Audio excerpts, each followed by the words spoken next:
आज का वरदान किसको याद है? बेफिक्र बादशाह भव पर कैसे सब चिंताओं से मुक्त होकर। तो बाबा ने हम सभी के मस्तक पर श्रेष्ठ भाग्य की लकीरें खींच दी हैं। दिखाई देती हैं सबको? देती हैं? खिंची हुई हैं।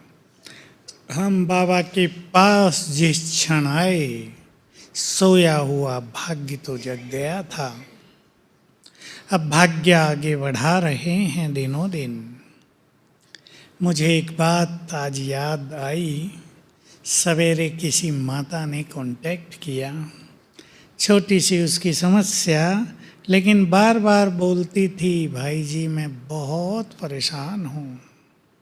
मतलब इतनी दुखी होकर बोल रही थी।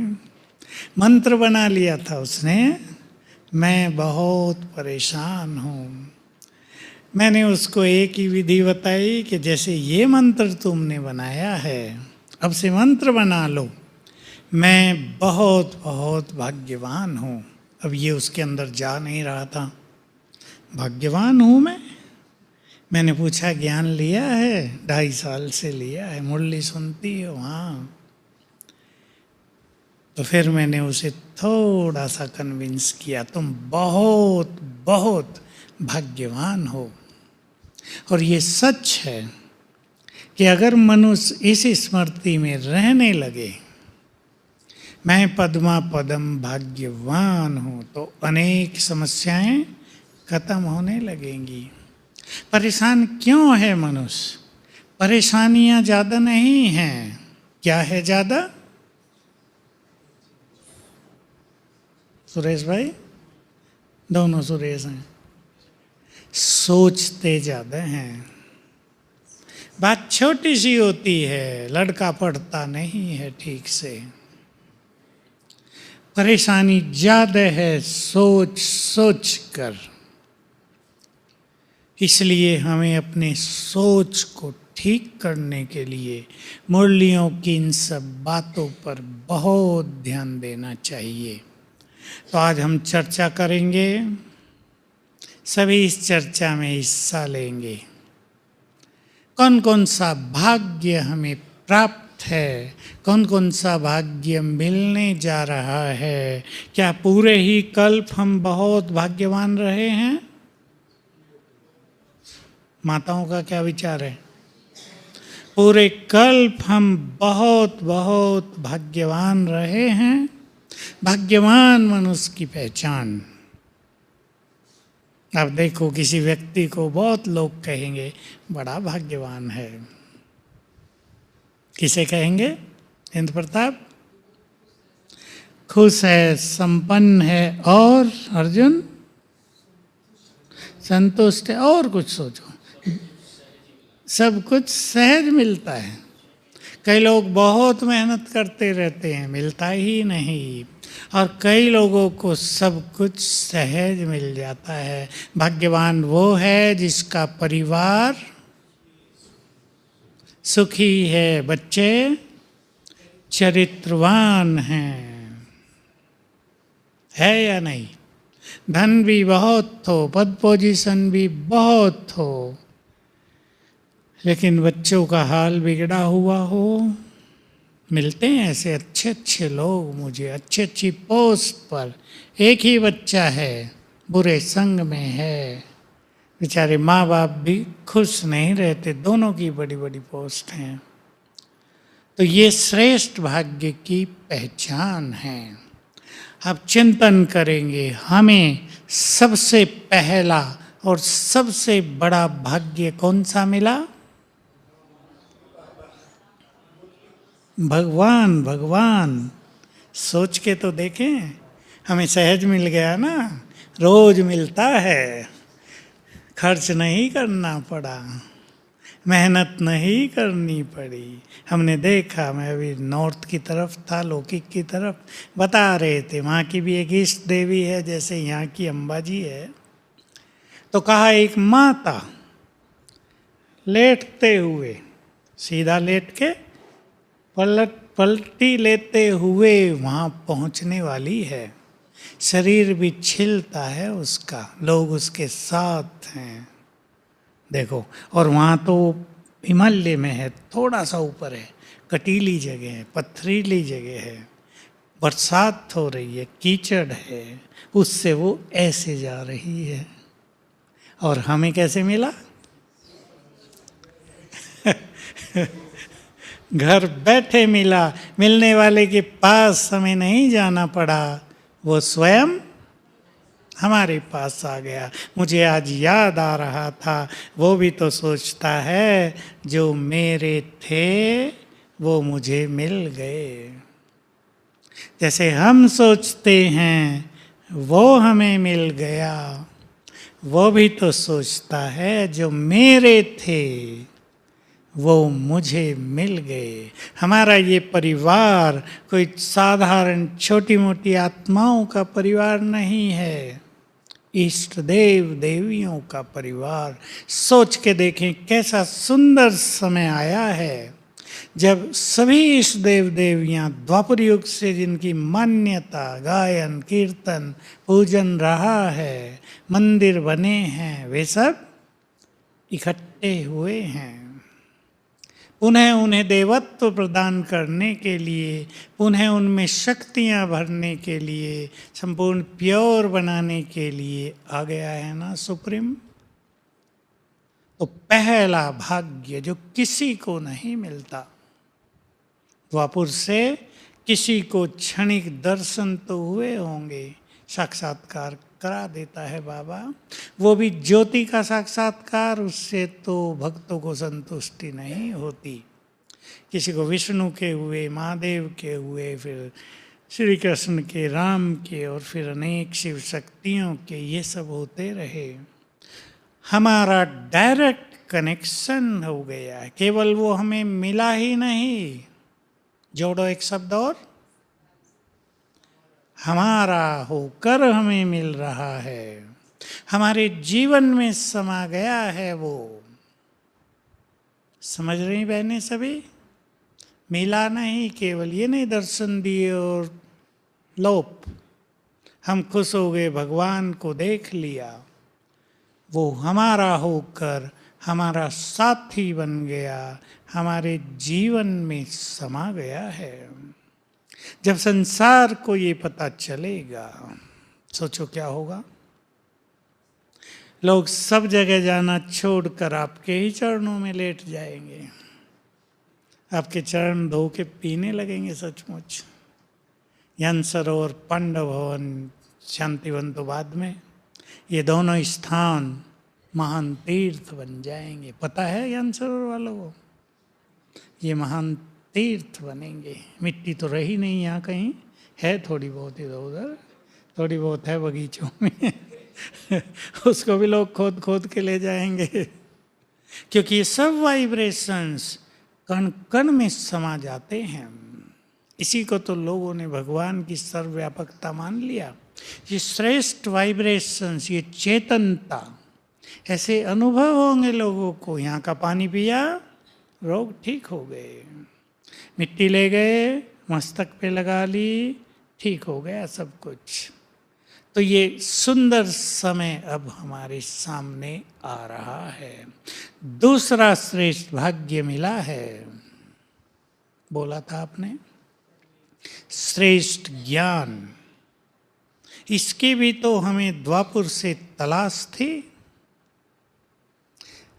ऋषियों ने ग्रंथ लिखे, वेद लिखे, उपनिषद लिखे गए, पुराण लिखे गए, पर सत्य ज्ञान की खोज बनी ही रही। देखो, बहुत कुछ लिखा गया, लोगों ने ये भी मान लिया कि इन ग्रंथों में संपूर्ण ज्ञान है, ये भगवान की ओर से, फरिश्तों की ओर से आए हैं, लेकिन संपूर्ण ज्ञान की फिर भी खोज रही। अगर संपूर्ण ज्ञान मनुष्य को मिल गया होता तो क्या होता?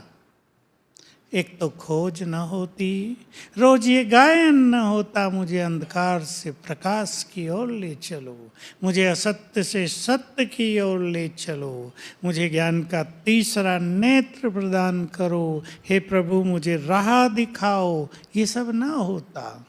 हमारे में से कोई कहता है हे प्रभु राह दिखाओ? एक बूढ़ी माता भी, बूढ़ी माताएं बैठी हैं, बाबा को कहती हैं बाबा राह दिखाओ? बोलो बुजुर्ग माताएं, कोई कहती हो तो हाथ उठाओ, उसको राह दिखवा दें।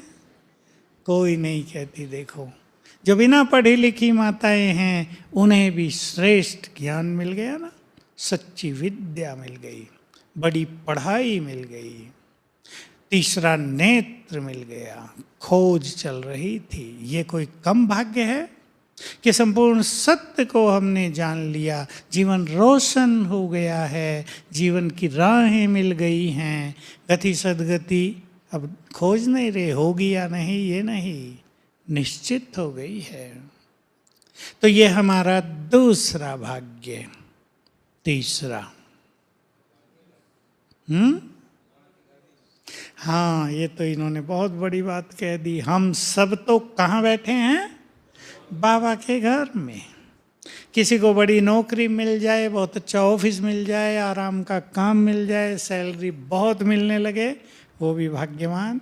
और हम सब, वो हमें मिला है जो उनको नहीं मिलता, निश्चिंत जीवन। डॉक्टर, निश्चिंत जीवन, कमाने की चिंता नहीं, खाने की फिक्र नहीं, बीमार हो गए तो डॉक्टर हॉस्पिटल हैं, कोई चिंता नहीं, कितना पैसा खर्च होगा या नहीं ये सब नहीं, साथ में सुप्रीम सर्जन भी काम कर रहा है साथ में। भगवान के घर में उसके कार्यों में लग गए हम, उसके मददगार बन गए, जिसने हमें जन्म जन्म मदद की, अब हम उसके मददगार बन गए। मैं सोचा करता हूँ आप में से भी कईयों ने ये बात सुनी होंगी। विष्णु को भगवान मानते हैं, विष्णु को सुप्रीम, उसको कहीं कुछ कार्य करना है, कराना है, तो शक्तियों का आह्वान करते हैं, जाओ ये कार्य करना है। बाबा भी किसका आह्वान किया उसने? हम सब का आह्वान किया। अब मुझे इस संसार को स्वर्ग बनाना है, आ जाओ। कितनी सुंदर बात हुई। आज की मुरली का स्लोगन तो बड़ा ही गहरा था, कर दो रिपीट जिसको याद हो। एकाग्रता की शक्ति से रूहों का आह्वान करना, सच्ची सेवा है ये। थोड़ा सा जान लें इसको, ये 77 की मुरलियों से है और केवल एक बार आया है। तब बाबा ने बहुत डिटेल किया था 2 मुरलियों में इसको, कि रूहों की दुनिया में रूहों से रूह रिहान करो। किसी ने पूछा परम धाम में क्या रूहों की दुनिया में? कहा नहीं, यही रूहों की दुनिया। रूह देखो सबको, उनसे रूह रिहान करो, उनका आह्वान करो, और ये सब होगा एकाग्रता की शक्ति से। अगर तुम योग में लंबे समय से एकाग्रता के अनुभव में रहे हो तो तुम्हारे अंदर इतनी शक्ति आ जाएगी कि जिनका आह्वान करेंगे उनको पाएंगे। तो ये बहुत बड़ी चीज है जो ये कहते हैं, बहुत कहते हैं हमें अपने परिवार को ज्ञान में लाना है, क्या करें। 2 दिन पहले 2 दिन के लिए हम जयपुर में थे, भट्टी थी बहुत अच्छी, बहुत सुंदर सभा थी, 2500 की, बहुत अच्छा माहौल था। रॉयल लोग हैं बहुत वहाँ ज्ञान में, वैशाली नगर जहाँ सुषमा बहन रहती है। कितने लोग आए होंगे ये प्रश्न लेकर, अपने परिवार को ज्ञान में लाना है मुझे, क्या करूं? ये उत्तर है उसका। एकाग्रता जितनी योग में होगी, मन निरंतर जितना व्यर्थ से मुक्त एकाग्र चित्त होगा, जिस आत्मा का आह्वान करेंगे वे आने लगेंगी। आप कर सकते हैं प्रयोग इसका, एक एक इम्पोर्टेंट आत्मा का आह्वान कर लो, लेकिन बहुत अच्छा योग चाहिए। और सवेरे उठकर आत्माओं से रूरिहान, देखिए बहुत अच्छा ज्ञान देने का तरीका है। सवेरे हम योग युक्त हो जाएं, आप लास्ट 5 मिनट में कर सकते हैं। जब आप योग बहुत अच्छा कर लें, देखें आत्माएं बहुत सारी, संसार की सभी आत्माओं को इमर्ज करें और सूक्ष्म रूप से उनसे बात करें, उन्हें ज्ञान दें। जो हम उन्हें मुख से कहना चाहते हैं वो मन से कहें। अगर हमारी योग की स्थिति बहुत एकाग्रचित्त होगी तो अनेक आत्माओं को आकर्षण होने लगेगा कि हम चलें। तो ये सूक्ष्म रूढ़िहान बहुत ही सुंदर तरीका है। और चलें भाग्य।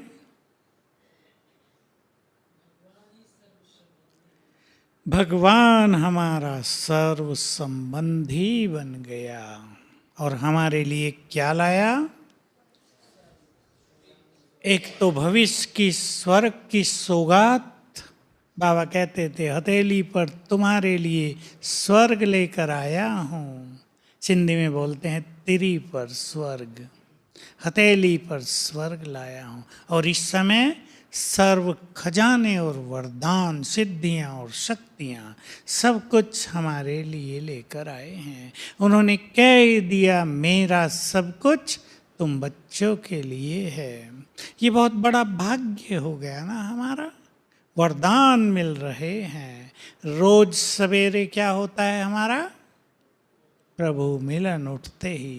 कुछ लोग हमारे यहाँ भी आते हैं, एक एक दिन आते हैं ना बाहर से, हम उन्हें देखते हैं बैठे रहते हैं, बेचारे क्या कर रहे, क्या बात कर रहे हैं। मैं सोच रहा था कल, देखो इन लोगों के जीवन का कोई लक्ष्य नहीं है, बस बात कर रहे घंटों ऐसे ही बिना लक्ष्य के, मोबाइल पे लगे हुए हैं बिना लक्ष्य के। बाबा ने हम सबको कितना सुंदर लक्ष्य दे दिया है। योग अभ्यास कितना सुंदर सिखा दिया है। इसके द्वारा तुम अपने भाग्य को श्रेष्ठ बनाते चलो। हमें सोचना है, थोड़ा सा चिंतन करेंगे। भाग्य बहुत हैं हमारे पास। सवेरे भगवान की मुरली सुनते हैं, सवेरे उससे वरदान लेते हैं, प्रभु मिलन का सुख लेते हैं या नहीं? केवल योग नहीं करते। आप देखो अपने अनुभवों को, कितना सुख मिलता है हम सबको। अब किसी ने आधा घंटा योग किया, किसी ने 1 घंटा, पौना घंटा, आत्मा सुखी हुई ना। ये सुख कहाँ है संसार में किसी को? लोग इसे तो जानते भी नहीं, इसे तो ढूंढते हैं केवल जो ऋषि मुनि हैं, तपस्वी हैं। तो बहुत भाग्यवान हैं हम सभी आत्माएं।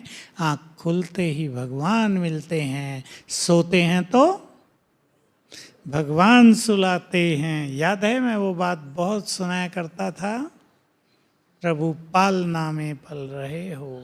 भगवान ही सवेरे उठाने आते हैं, फिर पढ़ाने आते हैं, फिर ब्रह्मा भोजन खिलाते हैं, रात को सुलाने आते हैं। कोई बच्चा दुखों में आंसू बहाता है तो आंसू पोंछने आते हैं। शुरू में कई बार दादियाँ बाबा से पूछा करती थी, सारा दिन वतन में आप क्या करते हो?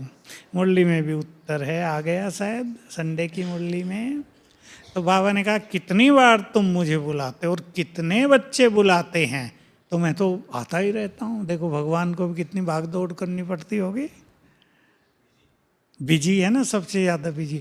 लाखों आत्माएं बुला रही हैं, बाबा आ जाओ। खाने पर भी, बनाने पर भी, ऑफिस में भी, चलते फिरते भी, बाबा आ जाओ, और आ जाता है। तो बाबा ने कहा अगर दुनिया वाले ये सुने तो कहेंगे भगवान इनके लिए खाली बैठा है क्या?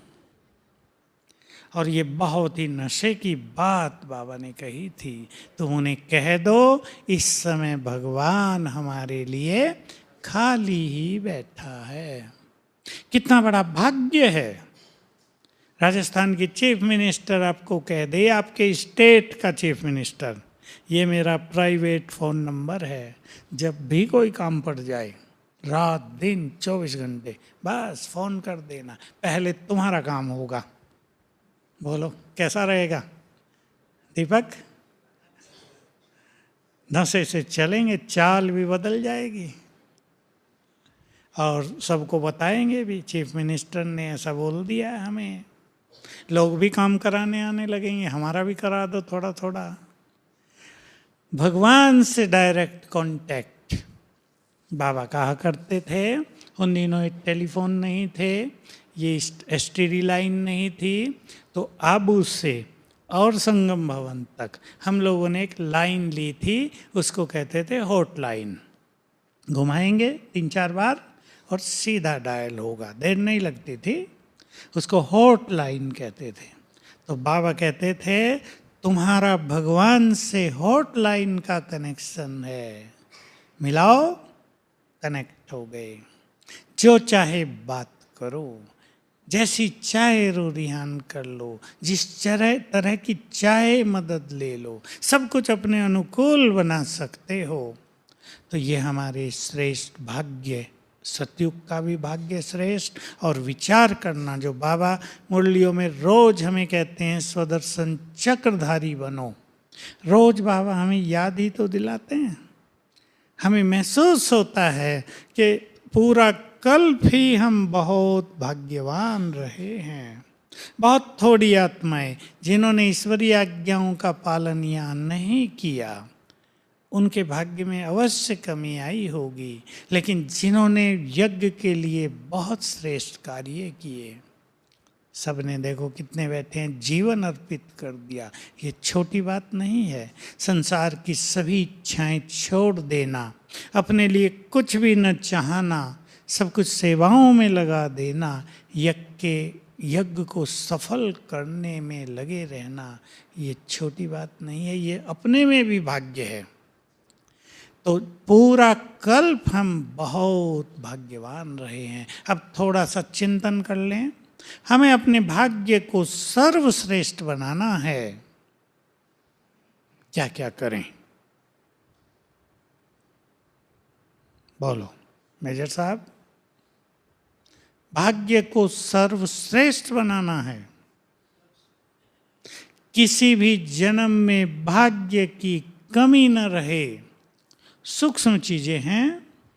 बाबा ने एक बार सर्व खजाने गिनाए थे और थोड़ा थोड़ा बताया था कि ये खजाना भरपूर होगा तो ये मिलेगा, ये भरपूर होगा तो ये मिलेगा। जैसे तुमने अगर बहुतों की दुआएं इकट्ठी की हैं, दुआएं दी भी हैं और ली भी हैं, तो भक्ति में तुम्हारे चित्रों से सबको दुआएं मिलती रहेंगी।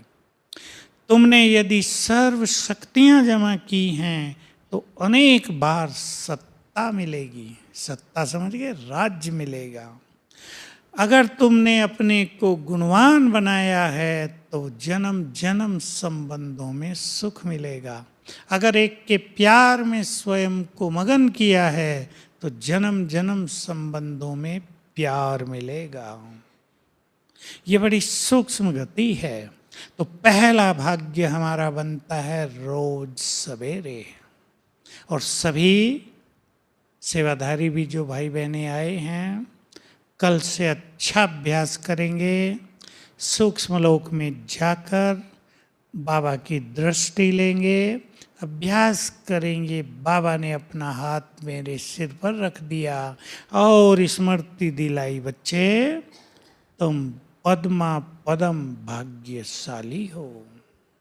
भाग्य जगेगा, स्मृतियों से भाग्य जगता है। एक बहुत सूक्ष्म बात आप सुन लें, बहुत पहले की है।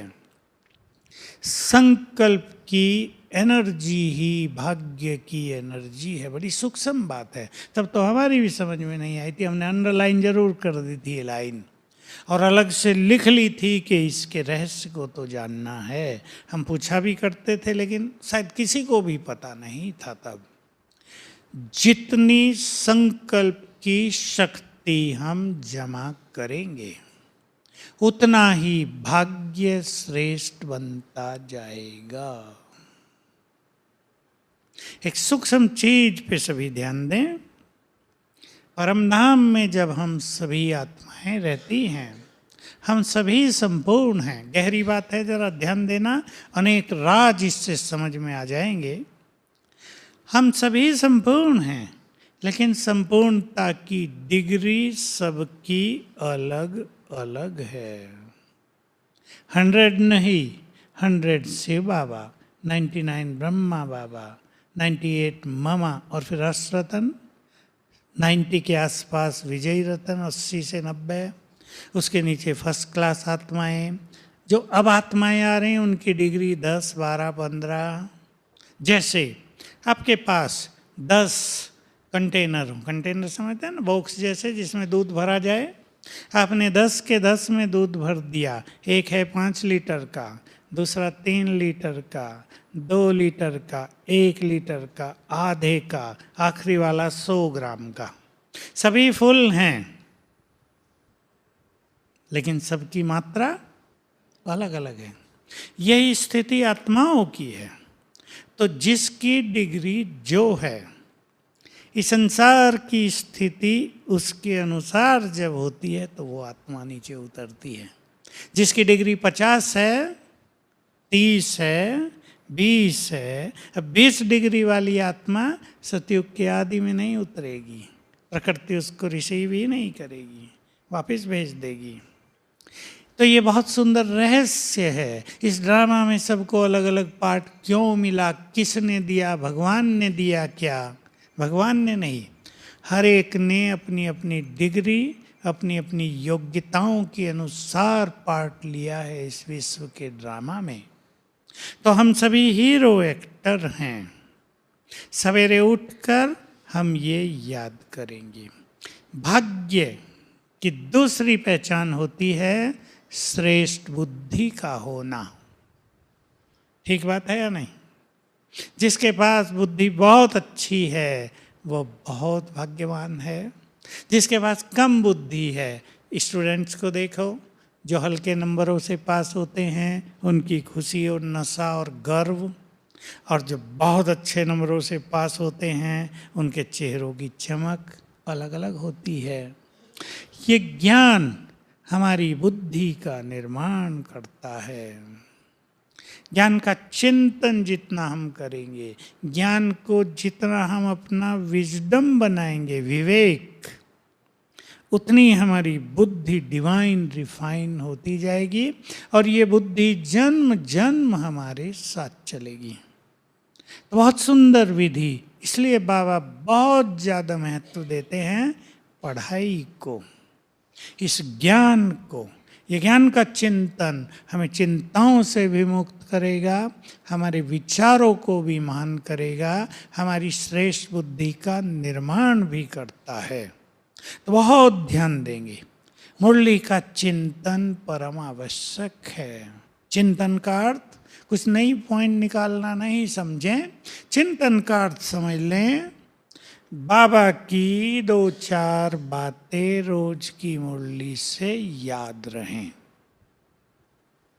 करते होंगे आप, और करके देखें, भूले नहीं साथ साथ, चाहे लिख कर ले जाएं 3-4 पॉइंट, और उसको स्मृति में रखें। देखो आज की मुरली से प्रश्नोत्तर में कितनी सुंदर बात थी।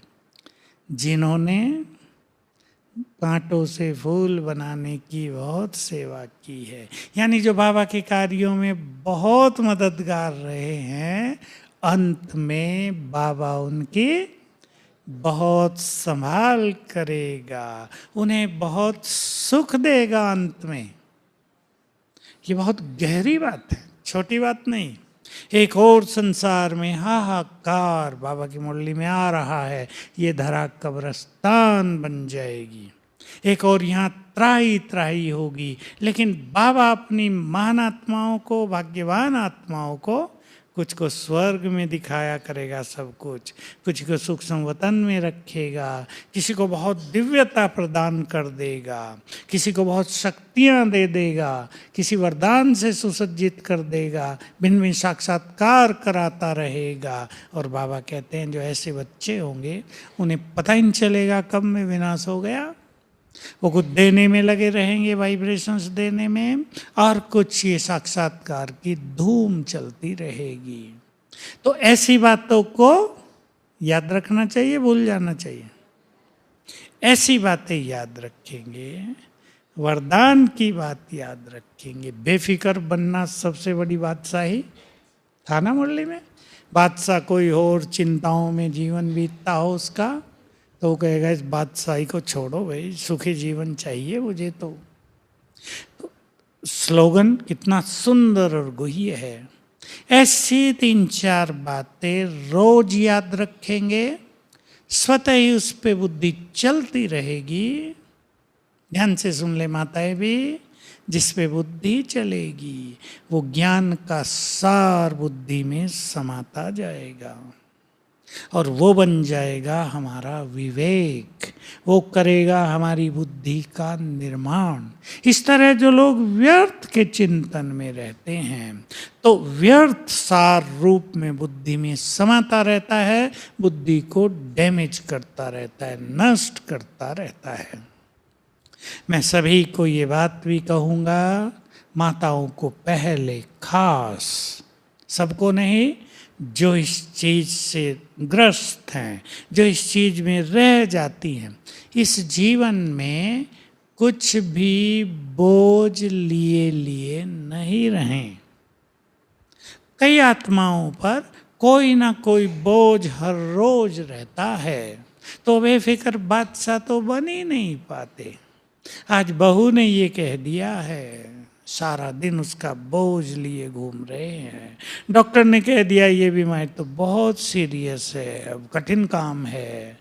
एक ने कहा, डॉक्टर ने कहा 10 लाख रुपए चाहिए। 10 लाख कहते उसने 10 लाख 4 बार रिपीट किया, 10 लाख। उसके बाद बेचारी के 10,000 भी कभी नहीं है। कहा इससे तो हम मर ही जाएंगे। फिर मैंने कहा चलो नीचे निर्भय भाई है, उनसे बात करो, वो आपको मदद करेंगे, बॉम्बे भेज देंगे अपने हॉस्पिटल। बहन है ये एक। तो हम बोझ लिए न घूमे, चेक कर लें सभी अपने को। दिमाग पर कोई प्रेशर, कोई दबाव, किसी के शब्द बार बार गूंज रहे हों दिमाग में, भगवान के शब्द सारे भूल जाते हों, ऐसी जीवन की यात्रा ना हो। देखो आजकल बहुत लोग शिकायत करते हैं, युवक शिकायत करते हैं, मेमोरी पावर कमजोर पड़ती जा रही है। सीधी सी बात है, दिमाग पर प्रेशर है, बहुत सारी लेयर्स डाल दी हैं गंदगी की, तो दबाव में अच्छी बातें तो भूलेंगी ही। इसलिए उसका सुंदर तरीका है, बाबा की 3-4 बातें याद रखें तो दबाव भी खत्म रहेगा और मेमोरी फ्रेश रहेगी, स्मरण शक्ति, याददाश्त बहुत अच्छी रहेगी। तो माताएं भी सेवाओं में आई हैं, भाग्य बनता है इससे। भाई बहनें जो सेवाओं में, हाथ उठाना जरा, सेवाओं में आए हैं, बहुत भाग्य बनता है इससे। भगवान के कार्यों में मदद होती है। आप ना आते तो रिलीजियस प्रोग्राम में बहुत लोगों को बुला सकते, कहते भाई सेवादारी नहीं आ रहे, 200 लोग आ जाओ बस। अब ज़्यादा बुलाए क्योंकि आप सेवा करने आ गए हैं, तो कितनों की सेवा होगी, कितनों को प्रेरणा मिलेगी, कितनों को नई जीवन मिलेगी यहाँ आकर, और कुछ लोगों का प्रभु मिलन भी होगा, सन्यासी भी आएंगे, कई विद्वान भी आएंगे। तो भाग्य बन रहा है। तन मन धन से सेवा करना ये श्रेष्ठ भाग्य बनाने की विधि है। संकल्पों को श्रेष्ठ बनाना ये भाग्य बनाने की विधि है। संगम युग पर पुण्यों का खाता बढ़ाना ये भाग्य बनाने का तरीका है। एक सूक्ष्म बात ध्यान देंगे, मैं यहाँ तो क्लासेज में कई बार सुना ही है, पर अति सूक्ष्म है। कैसे हमारा श्रेष्ठ भाग्य बनता है। बाबा ने कहा, तुम सृष्टि के पूर्वज हो। अब मैं इसको सरल शब्दों में कहूँगा, ले लें इसको अपने स्वमान में, नशे में। हम इस सृष्टि के बड़े हैं। ठीक बात है योगी? ठीक है ना? हम इस सृष्टि के बड़े हैं, तो बड़ों के विचार बड़े, बड़ों की दृष्टि बड़ी। तो बाबा का सुंदर महावाक्य है, तुम पूर्वज हो, तुम्हारे पुण्य कर्मों का बल संसार की सभी धर्मों की आत्माओं को मिलता है। इसलिए उसका पुण्य भी तुम्हें पदम गुना मिल जाता है। इस बात से हम समझ सकते हैं कि हम यहाँ थोड़ी सी सेवा करते हैं, ये पुण्य है ना। पवित्र बनना पुण्य है, बाबा के कार्यों में सहयोग करना पुण्य है, धन लगाना पुण्य है। तो भाग्य कितने गुना मिलेगा? पदम गुना। इसलिए यहाँ थोड़ी सेवा करने से सतयुग त्रेता युग में बहुत कुछ मिल जाता है। कई सोचते हैं, मैं भी कभी सोचा करता हूँ कि हम तो कुछ ज़्यादा करते भी नहीं हैं, बाबा क्या क्या दे जाता है हमें। क्या वो हम पे राजी है, मेहरबान है अपने बच्चों पर, या हम उसके अपने हैं इसलिए सब कुछ हमें दे देता है। पर बात यही है कि हमारे पुण्यों का बल और फिर उसका फल बहुत जबरदस्त है। हम कल्प वृक्ष की जड़ें हैं। अगर हम बहुत सुंदर विचार करते हैं तो जड़ों से सुंदर विचारों के वाइब्रेशंस कहाँ फैलेंगे? पूरे कल्प वृक्ष में। तो बहुत बड़ा पुण्य हो जाएगा ना।